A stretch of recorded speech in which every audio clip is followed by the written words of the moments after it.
All right, everybody. Hello. Welcome into our FingerLakes1.com Sports Team Weekly Betting Preview here on FingerLakes1.com. I am Paul Russo, joined by fellow FL1 Sports Team members Kyle Evans and Jim Sinicropi. Boys, football season's here. Exciting times. It's the best part about summer ending. Mhm. It's one of the only good parts about summer ending. And a pretty good opening night matchup, I would say. A lot of people aren't too high in the Lions, but they had a good year last year. Yeah, I mean, it's weird because I know I mentioned this before to a couple people, right? But usually the first game is always either Super Bowl rematch or conference final rematch. And you got, honestly, in the AFC, one of the more hyped teams coming into the year going in. And obviously in the AFC, on the Chiefs side of things, it's a kind of the usual, I guess, suspects at least near the top anyway, and obviously the defending Super Bowl champions. So It could be a Super Bowl preview. Yeah, you never know. what about that prediction right there, Jim? It's not a prediction. I just said it could be. Okay, all right. I will allow it, but before we get any further, just have to thank Dewey's Tavern. Dewey's Tavern within walking distance of downtown Seneca Falls, just across the Bridge Street Bridge. You can play quick draw, lottery, 19 televisions for all your sporting events, especially, say, this upcoming Sunday, for example. Nudge, nudge. Great food for lunch or dinner, bocce, dart, and pool leagues. You can check them out online at deweysthirdward.com. So, let's jump right on in here a little bit here and start talking about football and our betting, I guess, methods and kind of stuff like that a little bit before we kind of jump into some picks and other stuff to look at for the week. Jim, I'll go to you first on this one. Everybody has their own, I guess, unique, well, maybe not necessarily unique per se, but everybody has their own method to the madness, as I call it, right? I think this every week we're gonna come back and give you our picks for the upcoming week and kind of see how we did last week. But since this is the first time we're doing it the season, I think it's important for people to maybe know kind of how we each approach betting. And I'll place wagers on golf and other sports, especially like maybe NBA Finals or Final Four stuff throughout the year. But I consider my betting season this weekend through the Super Bowl. So what I try to do is just build a bankroll into the Super Bowl and then basically let it all ride on the Super Bowl. And I don't like go into it thinking, oh, geez, man, if I could make $500 this weekend, I could buy this new driver or something like that. It's more to me like if you can just win, if you can just beat the book, then you're a huge winner. It's so hard to do. Right. It's so hard to do. So I like to put a little something down to make the games a little more interesting. I think we all play fantasy football, so that makes it interesting as well. But for me, I try not to get greedy and go for incremental wins, and then hopefully have enough success where you can have a few bad weeks and then get to the end of the season and I'll start with $100 in the account, so if I get to the Super Bowl and I haven't had to replenish my account, then it wasn't that bad of a season. But some years, you might have several $100 in there and then try to make some big money on the Super Bowl and then cash out. Got to cash out at some point. Otherwise, Right. You'll never cash out, right? No. You'll never win. Yeah. Kyle, what about you? Because for you, you're what I would call kind of newer to the scene, if you will. I would say I'm the Dalton Kincaid of betting. I'm the rookie. I don't usually bet too often, and when I do, I usually just do like player props. Not really too big into the spread, but I've decided this year I'm going to get more into it. So, I have a futures bet later I'm sure we're going to get into, and just 3 spread picks for this week to go with a player prop pick for tonight. Right. Yeah. Yeah, I mean, everybody, like I said, different methods here. I kind of mirror you a little bit, Jim, in a way. I think mine's more spread out, though, throughout the year. I do enjoy betting baseball. In fact, really, historically for me, it's kind of actually been my bread and butter has been baseball, as much as I try. NFL, for me, hit and miss every year. It just depends the year. It seems like last year was a decent enough miss, where college was more on the fruitful end of things for me. Yeah, during the COVID years, I was really betting college basketball big time, and I was doing pretty well. But you have to.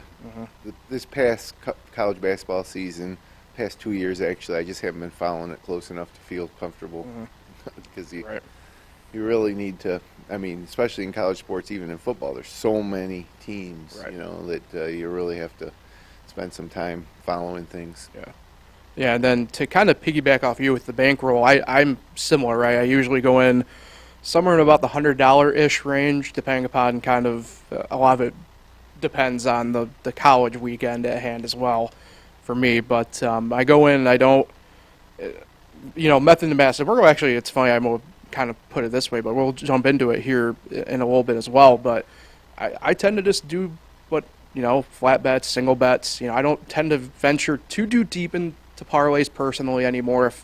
For me, if there's maybe a second game I feel comfortable enough with, I'll do it every now and then. But for me, I personally get frustrated sometimes with straight bets. I prefer money line bets.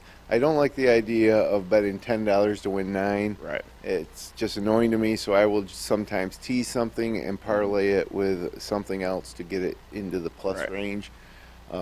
It's just a little hang-up I have, I suppose, about, you're making a 50-50 bet Right. essentially against the book, but you are going to make less than you put in if you win, so how can that be successful long term? Right. So, because I do believe that the spreads are pretty well, they Mhm. set, Vegas is the only real winner here. They know. Yeah, I mean, and that's the thing, right? At the end of the day, usually, like you said, those spreads are pretty usually spot on. Within obviously some reason every now and then, anyway. So, all right, let's jump into some. Let's go futures here first, right? It's still preseason Right. for a few more hours. Yep, we still got what? It's right now as I'm reading the clock, 2:10. So yeah, we got about 6 hours or so of preseason football left. Futures always intrigue me because I can always kind of look at it, and maybe it's the wrong way to actually view it, but I always kind of look at it as like an investment of sort. You're kind of putting some money aside for this thing to hopefully fruit out and be bearing. You talk about, Jim, the Super Bowl, right? Well, typically the futures that we look at be week 18 now, so the second weekend of January. I'll go ahead and give my first future. I only have a couple that really super intrigued me looking at the NFL slate at the moment. I looked at leading passer for this year for quarterback by yardage, and Tua Tagovailoa for Miami kind of caught my attention. Not buried, but he's sitting not quite mid-pack, about a third of the way down the list at about plus 2,200. The best 2 wide receivers in football, maybe, to throw to. So I think the problem with that, Kyle, is that it's a futures bet. Right. So if Tunga Vailoa gets injured, in week 4 and misses 3 weeks, he's not going to probably win that. So it's almost also a bet on top of that if he can stay healthy. Yeah, I was going to say the only risk I think into that is the health. I mean, he's Right. got the weapons. We saw what that offense can do when he's healthy. So Right. not a bad pick by you, as long as he stays healthy.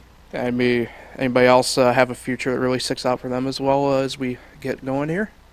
Do you want to go? Go ahead. So of course, I've never done a future before, but as a fan of the Buffalo Bills, I decided why not just throw $10 on them to win the Super Bowl at plus 900. I think every fan should do that, for their team if they think they got a reasonable shot, just to make it feel a little better. Yeah, $10 to win 100. Yeah. Why not? You're not going to remember that $10 come February when the Bills are in the Super Bowl. Yeah, so that's really the only one I had. I mean, I was kind of looking at division winners, but I just don't really like anything enough to really go with it. So yeah, that was just my main one. I'm definitely going to put that in. In fact, I'm going to do it right now. There you go. Live betting. Yep. I looked at a lot of the futures on the college side too, and the thing that always turns me off is the odds. I just don't think the odds. So last year I put maybe $10 on the Vikings because I felt that they were kind of being overlooked to win the Super Bowl, with the plan of maybe hedging it if they got as far as the conference championship, which of course they did not, but they did make the playoffs. But that played pretty well. And this year, there was no single teams that really stood out to me where I thought the odds were good. So I did place a couple of future bets, and one is I think there's a lot of hype on the Baltimore Ravens this year. I don't think their defense is as good as Ravens teams have been in the past, although I think they might be still perceived by the betting public to have that strong defense. Lamar Jackson, everybody's hyping him up to be like the NFL MVP, and again, there's injury concerns there.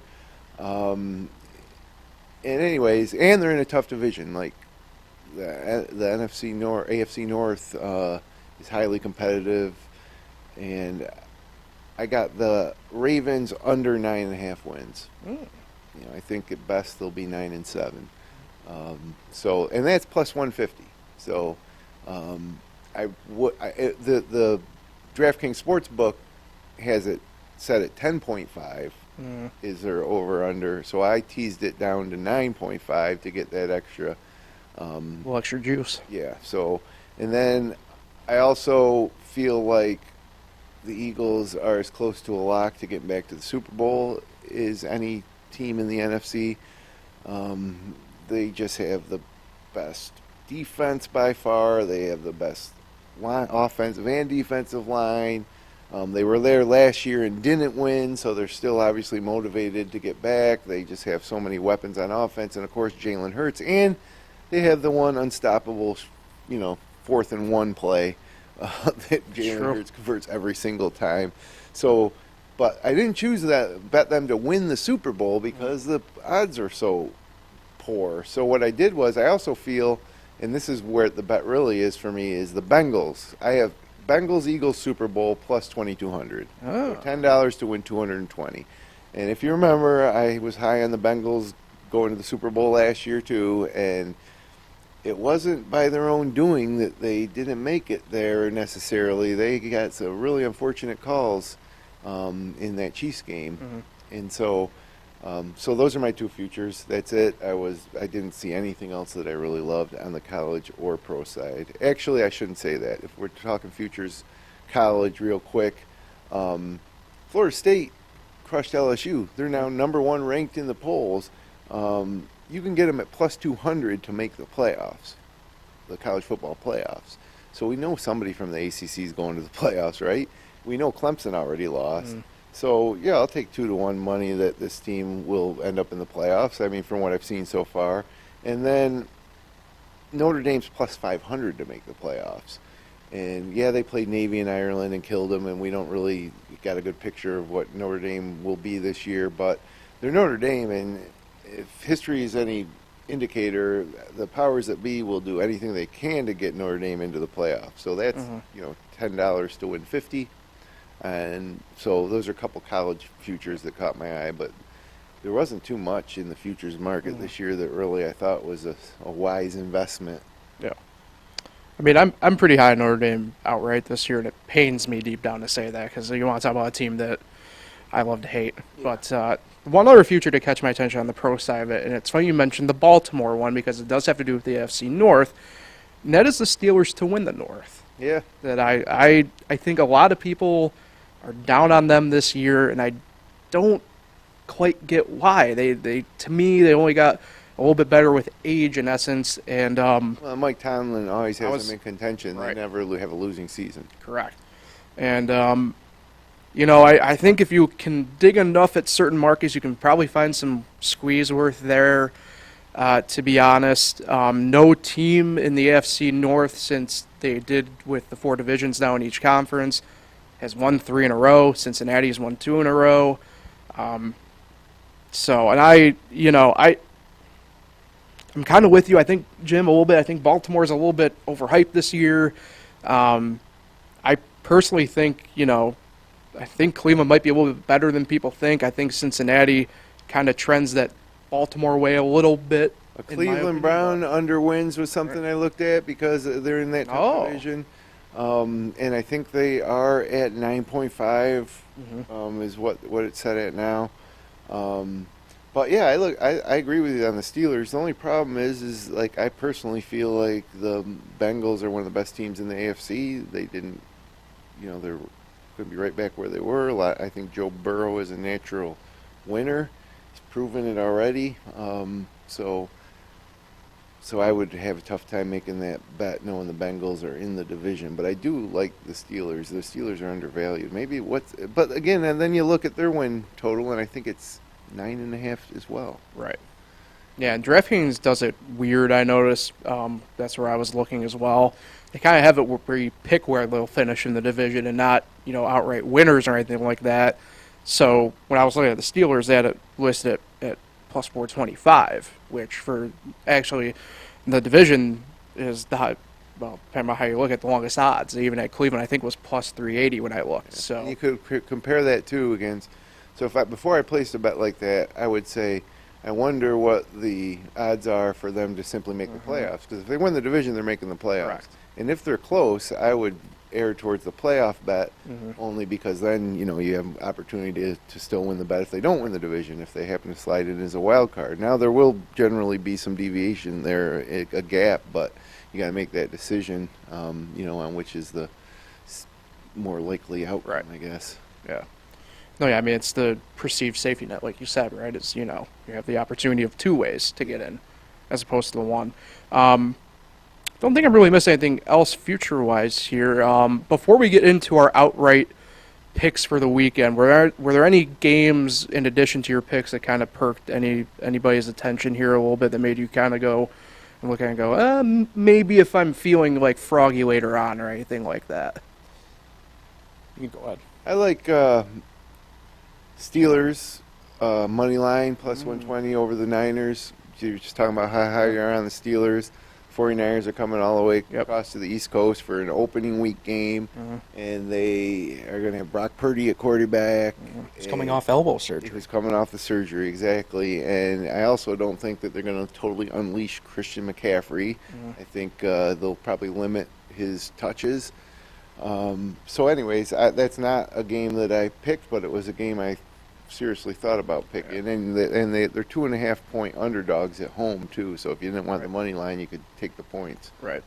And then the second one was the Jets 2.5 at home against Buffalo. They last year the Jets didn't have Aaron Rodgers, and they were both close, low-scoring games. Which hint might be one of my other plays. So yeah, those games. It would be fun to bet the over in the Miami Chargers game. It's 51. I mean, they could blow by that in the third quarter. But I didn't pick. Those aren't any of my picks. Just those were the runners up. I got an upset money line of the week. Oh, okay. I'll let you have it. Floor's yours. Just feeling it. Daniel Jones and the Giants take down the Cowboys on Sunday Night Football. Yeah, I thought that's crazy that the Giants are home dogs. So I agree with you there. It's funny, as you guys mentioned, about 3 of the games that I did have kind of circled as possibilities for later on if I get more time to, like I said, think about it. Yeah, I really do like the Steelers as a home dog. I also like the Giants as a home dog.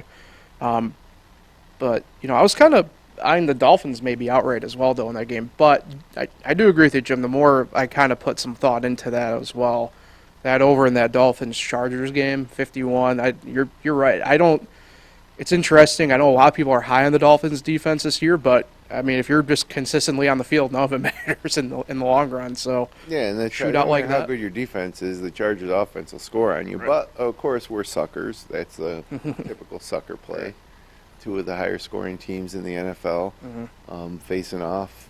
And so it's also interesting to maybe watch that line it's only Thursday now. Maybe wait until, Sunday morning and see where it moves. But I bet it moves up. I bet that by Sunday it's like 52 and a half. Plus, that is a de facto late game, 4:25 kickoff here on the East Coast. So.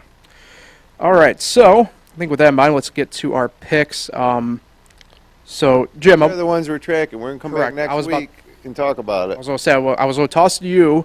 I like the system that you developed for us to do here. I don't know if you want to really fully explain a little bit, so I was going to toss to you for it if you wanted to, and kind of explain the idea of the tracking and how we're going to be going about it. Well, are we going to be betting units or like we talked? Oh, I thought we were doing the units. Yeah. Yeah. Okay. So basically, I guess we'd all start out. For me, like I said, $100 to start the season into the account.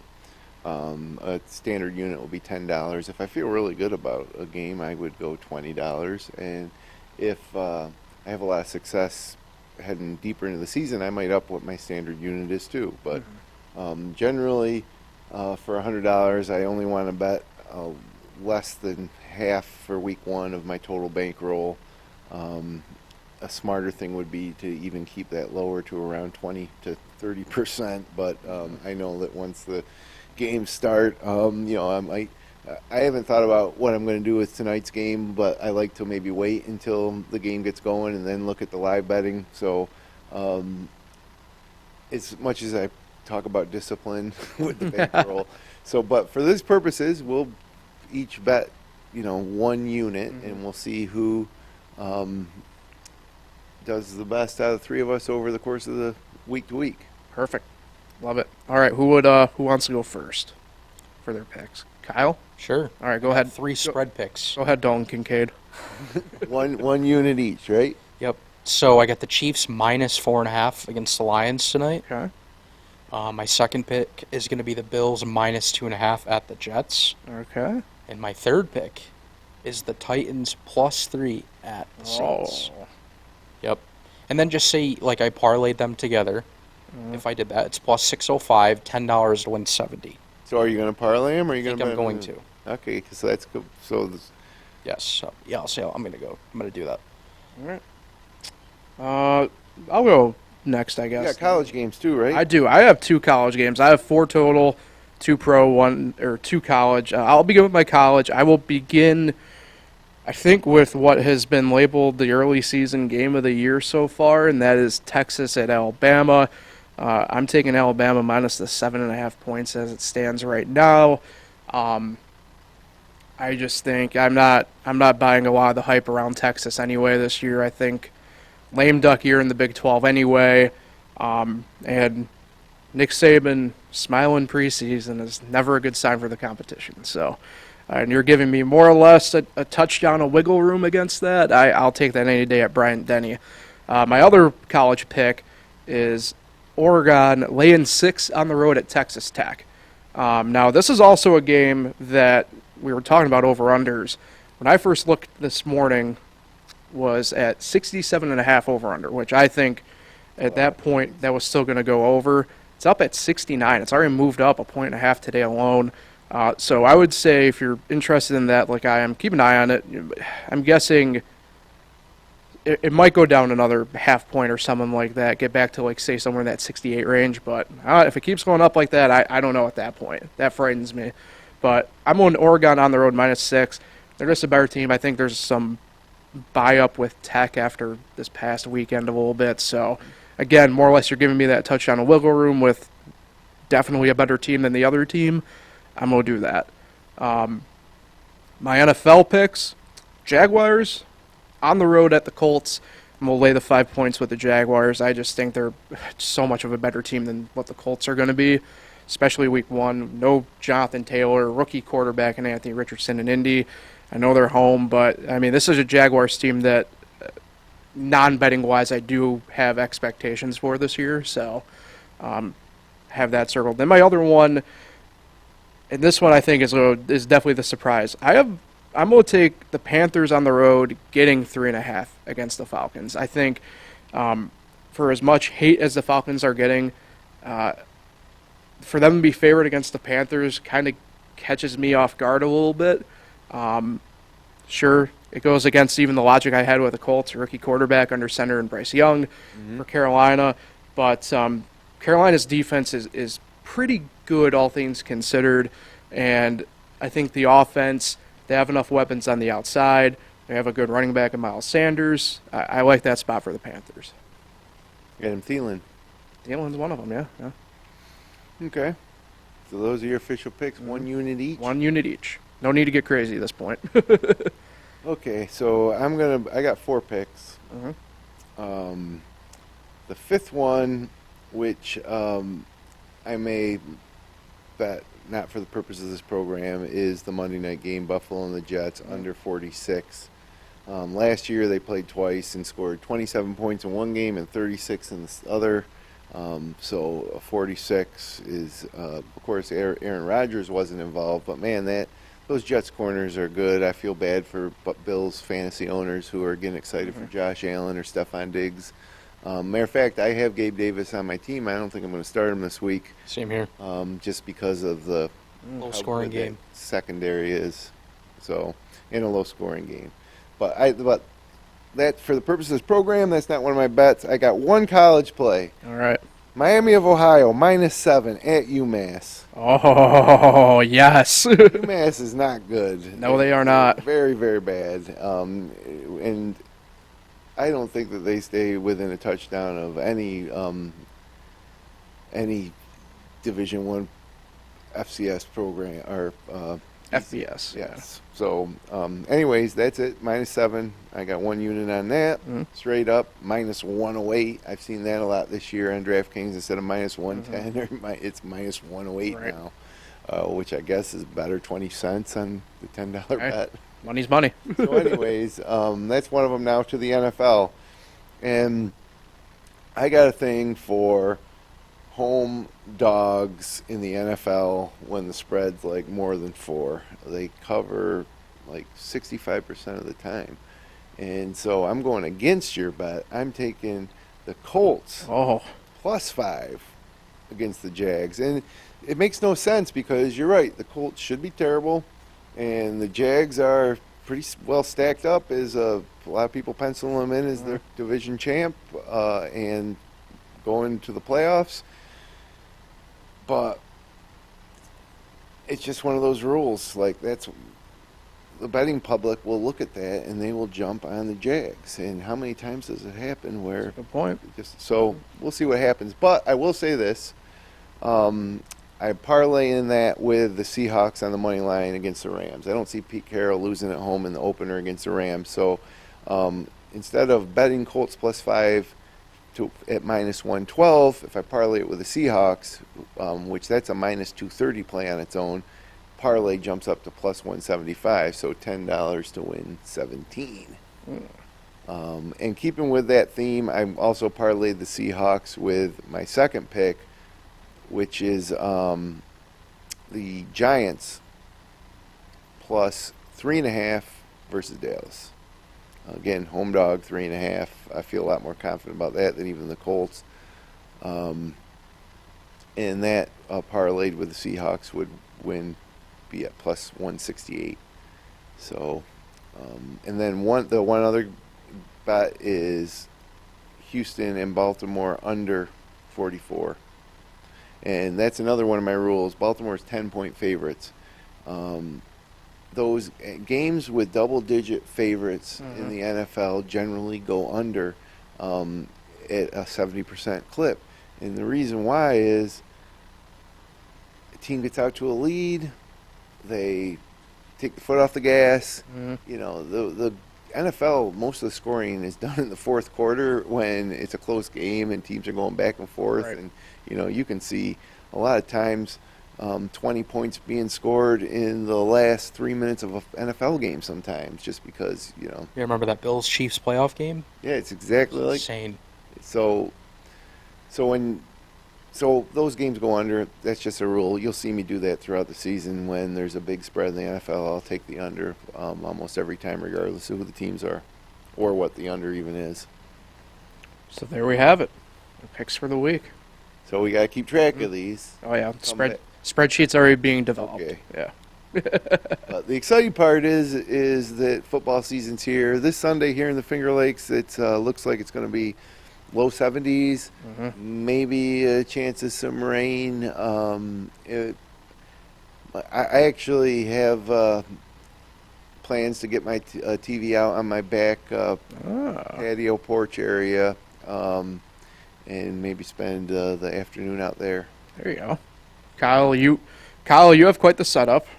Yeah, I have a lot of TVs set up. Yeah, I'm not gonna. I don't miss any games, and I'm not gonna miss any games this year. And you're not just on football. You're saying you want to see the Yankees while the Bills are playing, or yep. what? Yeah. I have Red Zone on one, Yankees on one, and then other games all over the rest of them.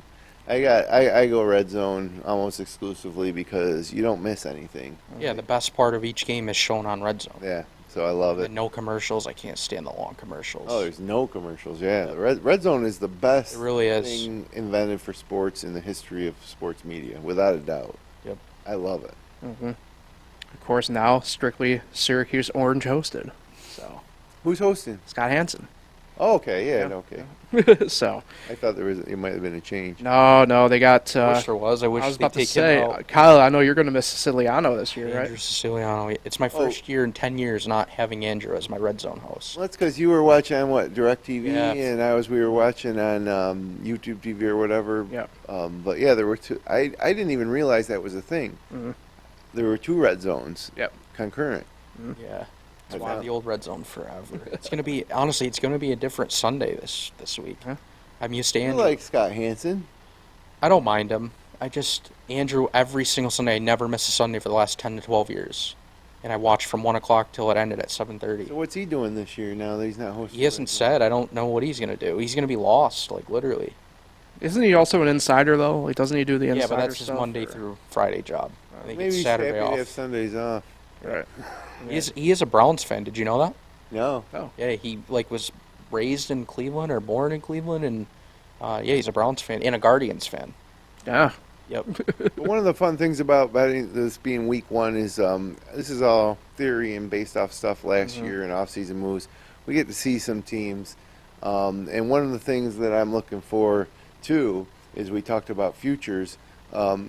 Let's say that the Lions come out and just beat the Kansas City by 20. Which would And- be cool. Yeah, something crazy, and let's say that somebody gets hurt, a key player for Kansas City, Mahomes sprains his ankle or something, and then you wait till the following week and you see the future bets, the future odds on Kansas City change dramatically. So if you're thinking, a lot of times people make a big deal of stuff that happens in week 1 or 2 of the NFL season, and you can take advantage of that because usually what you think is going to happen now will probably, at the top especially, will play out once the season's over. Yeah.